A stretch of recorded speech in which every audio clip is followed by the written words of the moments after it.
My brother and his girlfriend invited me to go to Japan and I invited my partner. My partner and I have never been to Japan before, so we made a side quest to go to Kyoto. Kyoto, one of the oldest cities in Japan, is known for its historical temples and traditions. The thing I was looking for most too was the food though. The first thing we did when we landed was find some food at the airport. We got 2 salmon rolls, a cold duck broth udon, and a normal udon that was bigger than the size of my hand. There was a line to get in, so I'm hoping it's good. It was a solid 7 out of 10, really good airport food, and arguably one of the best comfort foods at the airport. We started making our way to Kyoto, which was about 3 hours. We thought it wouldn't be too bad and wanted to just go straight there from the airport, but I highly don't recommend this, unless you want to sleep for only 2 hours that day. Buying tickets were also confusing, so plan in some extra time. We finally got off 2.5 hours later, and I was so surprised to see a BR vending machine. Yo, I saw some people come in with ice cream. Now I know why. We started making our way to the hotel. We finally got here after this 17-hour journey, only to realize that we got the time zones mixed up and paid for an extra day. WS, always check your time zones. At least the rooms were super nice. They opened in 2022, so everything's still super new. There was a lot of space considering Japan standards, and of course we had a bidet. They even provided rooms with air filters. It was about $113 per night.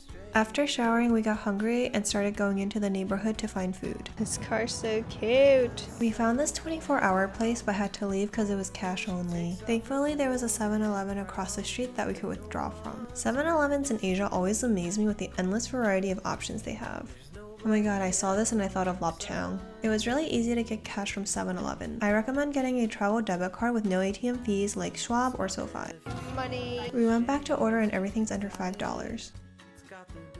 The coins have holes in them. We got tickets after ordering. Then we sat down and the owner took our tickets right after. He ripped half of it to know what we ordered. Currently 1:30 Japan time. I was not expecting this, but it was one of my favorite meals throughout the whole trip. I got the beef tofu with egg and it was so comforting. Partner got the salted mackerel and told me why it was so buttery soft. Don't even get me started on the rice, it was literal perfection. It totally exceeded my expectations being a 24-hour place. 8.75 out of 10, the price, quality, and convenience was so worth, and we only paid $10 in total.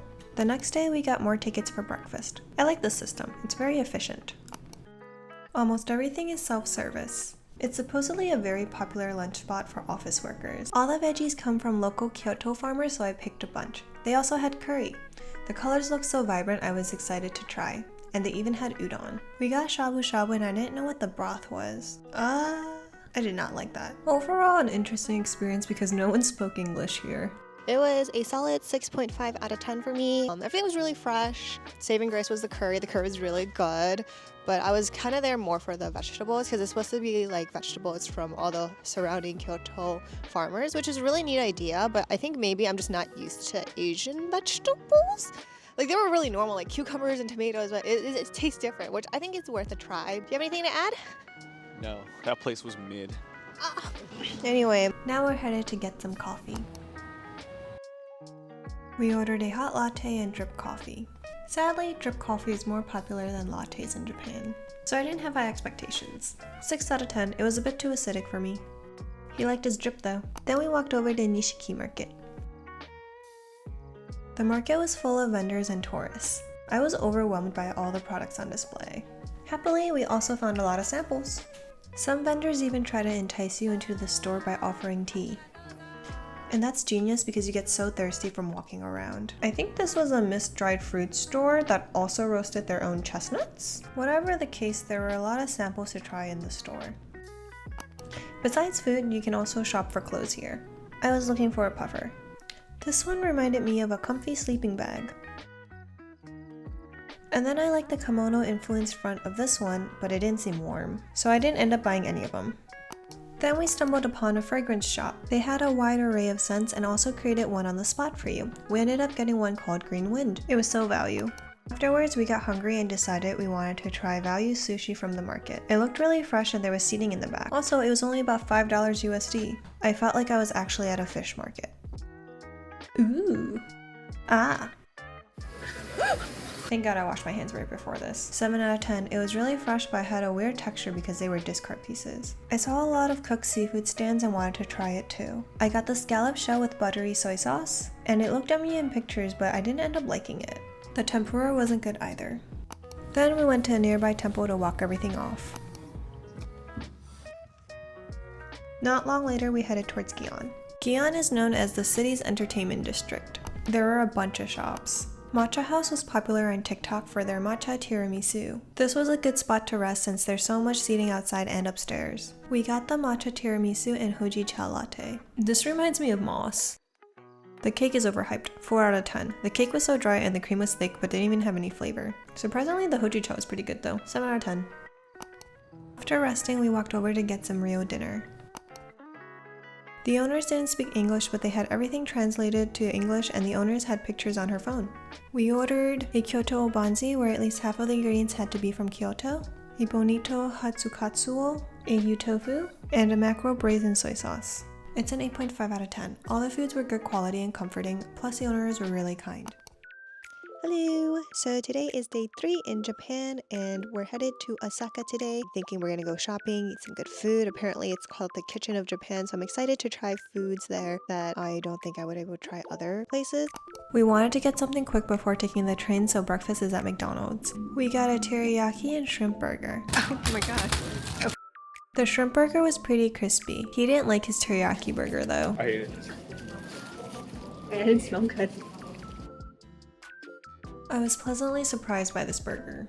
It looked cleaner. Real. It's real. Shrimp burger is 6 out of 10, teriyaki burger 3 out of 10. On our way to Osaka now. One thing I noticed is that everyone here lines up for the train, and no one cuts. It's crazy how orderly it is. Even the vending machines are super clean and stocked with drinks that I actually want. I always end up getting Pocari Sweat though. Now our 1-hour journey starts. We transferred a few times, but we're finally on Osaka land. First order of business, lunch. I really like traditional meals, so my partner found this set menu place for us to try. The space was super homey and we got front row seats to the chefs. Each set focuses on a specific health benefit and I felt like I needed all of them. He got the daily set, and I got the energy set so I could have more energy to walk around. Everything just tasted okay though, 6.5 out of 10. Then we randomly went into a department store and found the cutest pets. A little expensive though. This ragdoll was 2K. I'm so sad we had to leave them, but a Gashapon kitty will have to do. What will it be? Oh, it's the one I didn't want. I wanted the tempura one. He got the shark one, super cute still though. Then we just roamed around and it's crazy how packed the place was. It felt like New York Times Square times 3 and I was overwhelmed. We ended up chilling at a coffee shop. Coffee was 6 out of 10, had a flat taste and the room was way too sweet. We went to see the Osaka Castle after, but we didn't know if it was closed. There were still people around, so we tried to go in. Thankfully the entrance was wide open and we just walked through. It's tempura. Oh, is it really? No, I'm kidding. Okay, we actually got really lucky because there's a illuminage event that's happening, and so it's open past 5 p.m. until 9. So we got really lucky, and I think that's what we're gonna read. This was the grand entrance. It reminded me of zoo lights on steroids. I really enjoyed the interactive pieces. And we ended up seeing the castle from a distance. We're headed to our dinner place, which is supposed to be a Yakiniku that was recommended on some Korean blogs.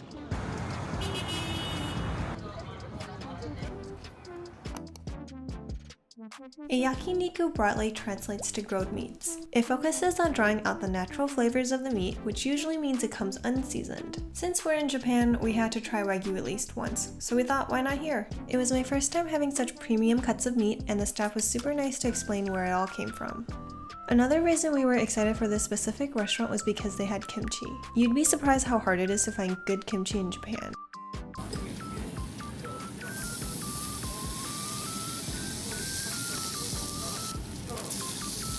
8 out of 10, the cuts of meats were really good, but this was where I discovered I don't like Wagyu though. It's a bit too fatty for me.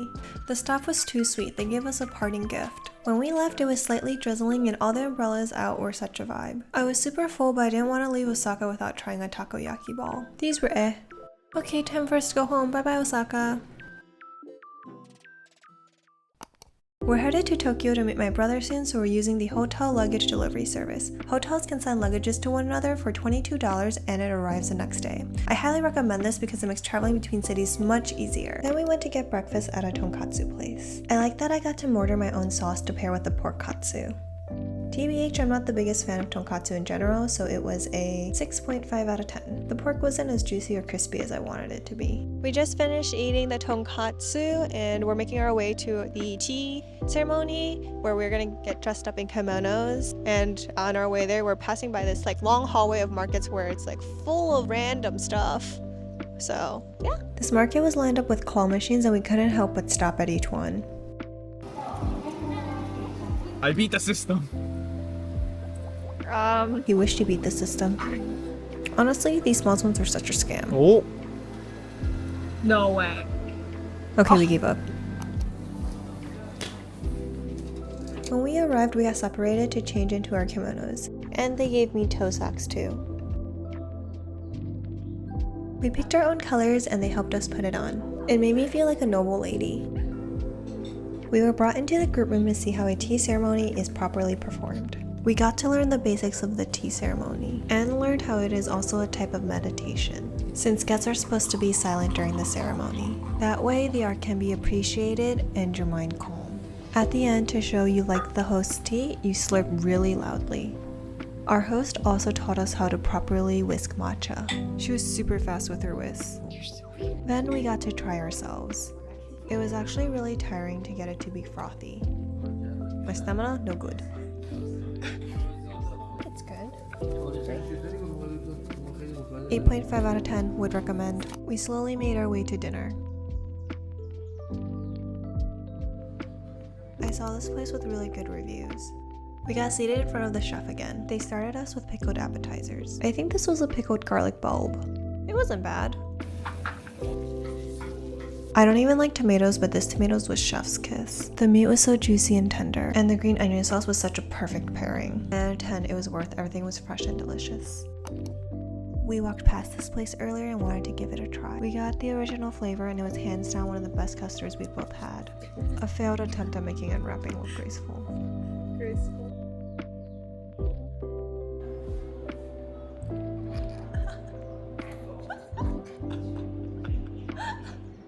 Do it again.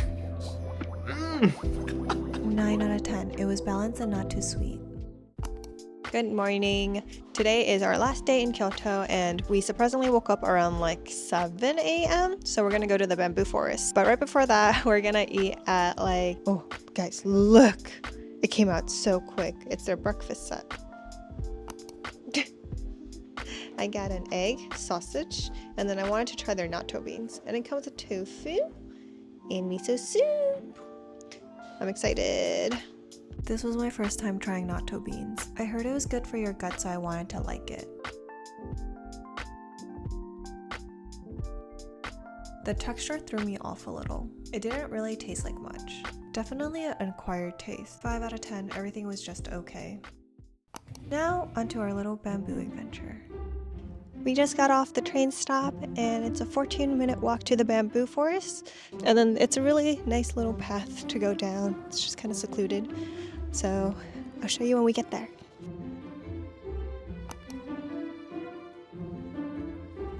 It was a really magical experience walking in. The air was crispy.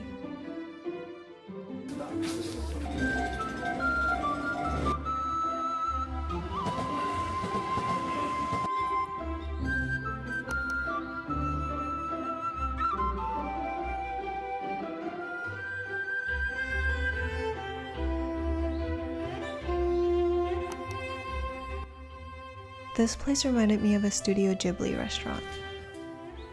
It was run by a cute grandpa who only spoke Japanese. He specialized in eggs. 1450円。はい、ありがとう。 Is warm.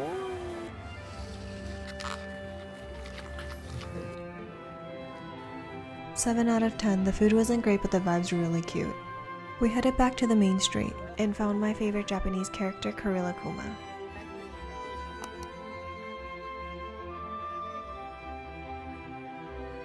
We were on a mission to a different coffee shop though. This line was insane, we waited for an hour. Oh, 7 out of 10, the coffee was good, but the line was not. Off to Tokyo we go. That look insane. Say itadakimasu. The end.